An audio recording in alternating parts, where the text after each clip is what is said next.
Seja bem-vindo a mais um vídeo do canal e no programa de hoje traremos as últimas atualizações do mundo fitness. Quem foram os atletas brasileiros que se destacaram no CrossFit Games Age Group?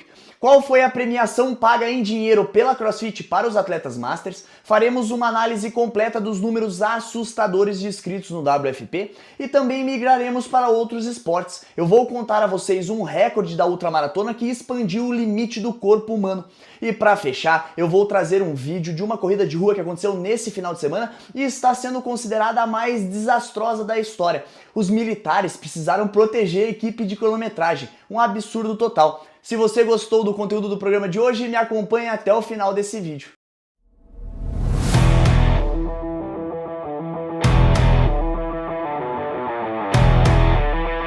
Vamos começar o programa de hoje falando do CrossFit Games do Age Group que aconteceu neste final de semana em Columbus, Ohio, e contou com um grupo seleto de brasileiros. Tínhamos 36 atletas representando nosso país e o grande destaque foi a categoria Teens, que levou um número recorde para essa edição, provando que o Brasil está muito bem representado para o futuro do nosso esporte.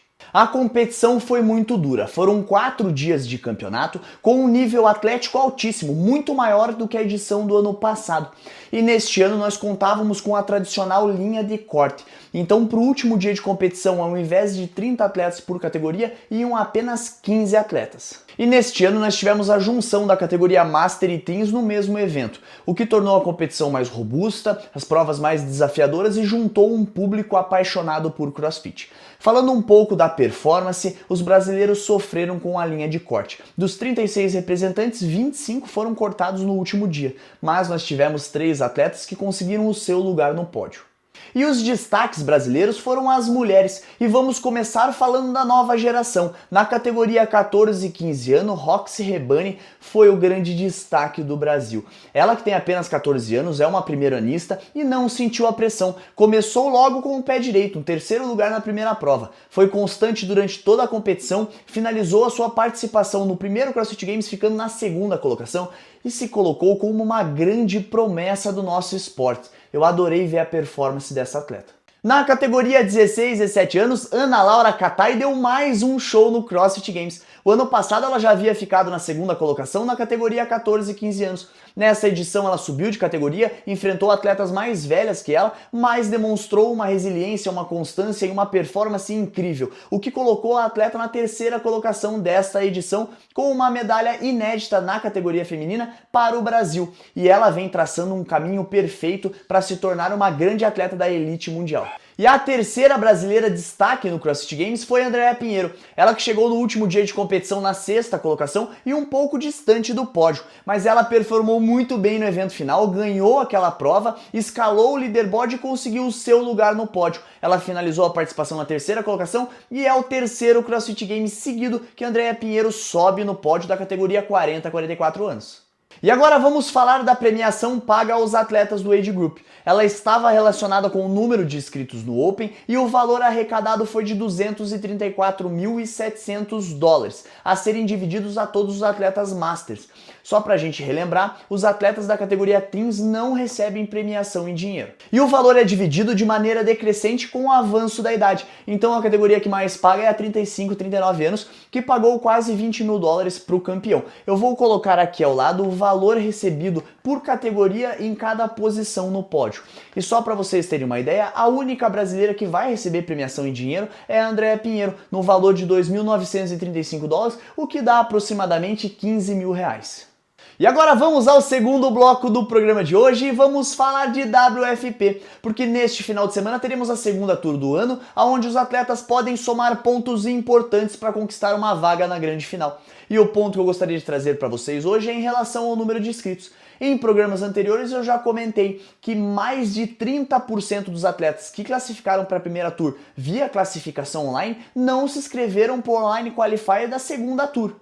E hoje eu quero falar dos times e das duplas, porque tivemos a liberação oficial do leaderboard e os números me assustaram de maneira drástica. Na primeira edição tivemos 47 times ou duplas inscritos no campeonato. Só na categoria Elite Times com 2 homens e 2 mulheres nós tínhamos 12 equipes brigando pelo título. E olha que naquela edição várias pessoas criticaram porque tivemos categoria que não tivemos inscritos e algumas categorias só tinham 3 times inscritos, ou seja, só o pódio completo. E na segunda tour os números despencaram de maneira drástica. De 47 times ou duplas fomos para 13 times ou duplas. De 10 categorias na primeira tour, caímos apenas para 3 categorias na segunda tour. E você pode estar se perguntando o que aconteceu. Será que a inscrição tá cara? Será que o local é muito longe? Será que a rivalidade com a CrossFit está atrapalhando? Ou será que eles não entregaram o que eles prometeram na primeira tour do ano? E na minha opinião, o decréscimo no número de inscritos foi ocasionado por um combinado de fatores, o que nos demonstra que a comunidade não está tão engajada com esse formato de competição e dá mais credibilidade a críticos como eu que não veem uma viabilidade financeira para esse formato de competição. Neste final de semana vocês podem aguardar um espetáculo dentro da arena, principalmente na categoria Pro e na categoria Challenge, mas podemos esperar um caos financeiro fora da arena. E quando eu estava encerrando esse roteiro, Hayley Adams avisou que não vai competir na segunda tour do WFP, mais uma baixa importante que tira um pouco do brilho da categoria feminina. E agora vamos falar do incrível recorde cravado em terras brasileiras, mas que foi feito pelo polonês Juras Zebanski. Eu já falei desse atleta aqui no canal quando ele estava na metade do desafio, que era de completar 50 Ironmans de maneira contínua. Ele conseguiu finalizar esse desafio no dia 18 de agosto, se tornando o primeiro atleta da história a fazer esse feito. Só para vocês terem uma dimensão do tamanho que é esse feito, o Deca Ironman, que são 10 vezes o Ironman, foi realizado apenas por 200 atletas de ultramaratona no mundo. O Double Deca, que são 20 Ironmans, foi realizado apenas por 20 pessoas no mundo. E Juras Zebanski botou o desafio lá em cima, 50 Ironmans contínuo, e ele conseguiu finalizar de maneira majestosa. E eu gostaria de trazer alguns números desses desafios para vocês. Ele completou tudo em 1.145 horas, 40 minutos e 9 segundos, o que dá 47 dias, 17 horas e 40 segundos. Começou dia 1º de julho, terminou dia 18 de agosto. Na natação, os 190 km levaram aproximadamente 4,5 dias para serem completados. Já nos 9.000 km de bike, Juras Zebanski levou aproximadamente 22 dias e meio. E no percurso final, os 2.110 metros de corrida, o atleta levou aproximadamente 20 dias para realizar. Todo esse feito era inimaginável há um tempo atrás. Juras Zebanski mostrou que o limite do corpo humano está muito acima do que conhecíamos. E isso me trouxe uma grande dúvida. Qual será a próxima loucura que o polonês irá realizar? Chegamos ao último bloco do programa de hoje. Eu gostaria de trazer para vocês um acontecimento deste final de semana, que foi uma corrida de rua em Duque de Caxias, a 47ª corrida de rua do Exército do Duque de Caxias. E foi um desastre total. Eu vou colocar aqui ao lado um vídeo onde mostra vários atletas perdidos durante o percurso. Segundo os atletas, a organização não orientou de maneira correta e existiam 2 percursos, um de 5 e um de 10 km. E a confusão foi tão grande que vários atletas que iriam fazer 5 km acabaram marcando no seu relógio 8 km. E vários atletas que iriam executar 10 km acabaram apenas correndo 9 km.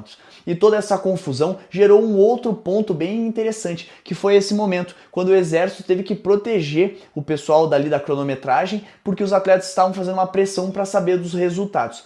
Segundo informações dos atletas, existiam 2 pontos para chegar na linha de chegada, um para quem fazia 5 km e um para quem fazia 10 km. Mas no leaderboard final, no pódio, tiveram atletas que chegaram por um lado e atletas chegaram por outro lado. Então nem o pódio foi correto. Vários atletas cumpriram distâncias diferentes para chegar no pódio. A organização não conseguiu concluir toda a cronometragem e foi um desastre total, gerando uma grande insatisfação na comunidade da corrida. E antes de encerrarmos o programa de hoje, eu gostaria de dizer que a promoção Torne-se Membro e Ganhe essa munhequeira ainda está disponível. Então, se você quiser me ajudar a continuar criando conteúdo aqui no YouTube, com uma contribuição de R$ 6,99 por mês, você ganha essa munhequeira, 15 dias da planilha da Hércules funcional e acesso a todo o conteúdo exclusivo apenas para membros. Caso você não ache que valeu a pena, você pode cancelar depois de um mês. Isso vai me ajudar a cobrir as melhores competições do país e trazer informações privilegiadas a vocês. Se você gostou do conteúdo do programa de hoje, vai meu super agradecimento. Não esqueça de curtir, comentar e compartilhar os vídeos aqui do canal para me ajudar no engajamento e ativar o sininho para não perder nenhum conteúdo do teu, do meu, do nosso Odd News.